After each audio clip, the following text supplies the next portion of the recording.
Hello दोस्तों, मैं आप सभी का स्वागत करता हूँ आपके यूट्यूब चैनल सक्सेस जंक्शन पर। दोस्तों, जैसे मैं आपको बताऊं कि अगर हेड ऑपरेटर में मेरा फिजिकल क्लियर हो जाता है तो ये मेरी फर्स्ट नहीं, सेकंड नहीं, थर्ड गवर्नमेंट जॉब होगी। तो इससे पहले मैंने कौन कौन सी गवर्नमेंट जॉब में और फिलहाल किस जॉब में मैं कार्य कर रहा हूँ उसी की चर्चा करूँगा। और इस एग्ज़ाम की स्ट्रेटजी कैसे करके मैं कितने नंबर मार्क्स लाया हूँ उसकी मैं आपके साथ चर्चा करूँगा।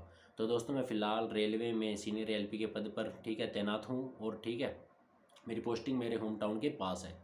तो रेल में आपको ये बेनिफिट रहता है कि आपकी जो पोस्टिंग हो आपके होम टाउन के पास हो सकती है। तो इसलिए रेल में कुछ बेनिफिट्स भी हैं। और मैंने हेड ऑपरेटर का एग्ज़ाम जब फिल किया था तब मेरी पोस्ट जो थी वो ALP थी, तो इसलिए उसमें सैलरी हेड ऑपरेटर की उसकी रिस्पेक्ट में ज़्यादा थी, तो मैंने इसका फॉर्म फिल किया था। बट एग्ज़ाम आने आने तक मेरा एक प्रमोशन हो चुका है, मैं ALP से सीनियर ALP बन चुका हूँ। तो अब उसकी और इसकी तुलना की जाए तो सैलरी में मुझे लग रहा है कि मुझे घाटा ही हो सकता है अगर मैं चला जाता हूँ, या जो भी होगा मैं वो सोचूंगा, बाद की बात है वो तो ठीक है। तो मैं ये बताऊं कि इसमें क्या स्ट्रेटजी के साथ मैंने एग्ज़ाम की तैयारी करी थी, ठीक है। और आपकी और क्या अदर एग्ज़ाम को लेके तैयारी होनी चाहिए, क्या इसके बाद हेड ऑपरेटर में आने के बाद ही आप सेटिस्फाई हो पाएंगे या फिर किसी अदर एग्ज़ाम की तैयारी करेंगे। तो ये सारा डिपेंड करता है आप पर, आपका मनोबल, आपकी स्थिति, आप क्या चाहते हैं।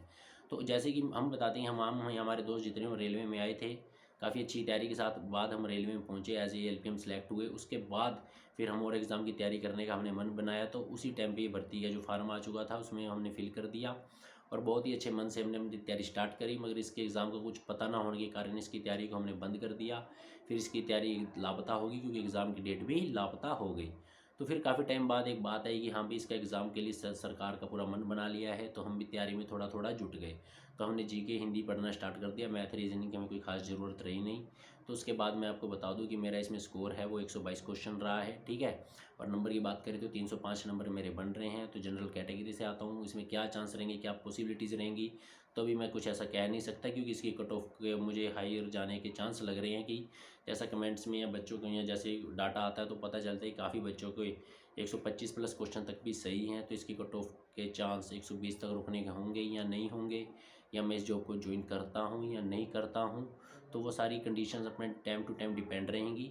तो मैं आपको बता दूं कि फ़िलहाल मैं सेकंड गवर्नमेंट जॉब में, इससे पहले मैंने रेलवे ग्रुप D की जॉब में था, जहाँ पे मैंने जॉब से रिज़ाइन दिया है एज ए ट्रैकमैन। मेरी फर्स्ट गवर्नमेंट जॉब लगी थी जहाँ से मैं रिज़ाइन दिया है, वो जॉब भी अच्छी थी। उसके पीछे क्या कहानी है उसके लिए एक अलग वीडियो बनाऊँगा।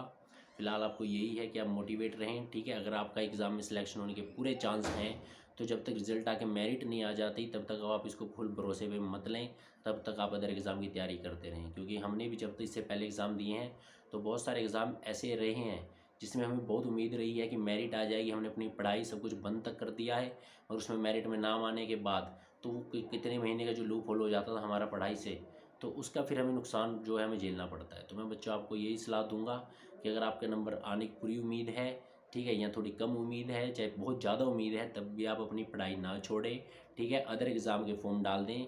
कई बार ऐसा होता है कि बच्चे को चांस बहुत ज़्यादा हो जाता है। कि मेरा एक दोस्त था, उसको ALP में बहुत ज़्यादा उम्मीद थी तो उसने अदर एग्ज़ाम फॉर्म फिल करना छोड़ दिया था।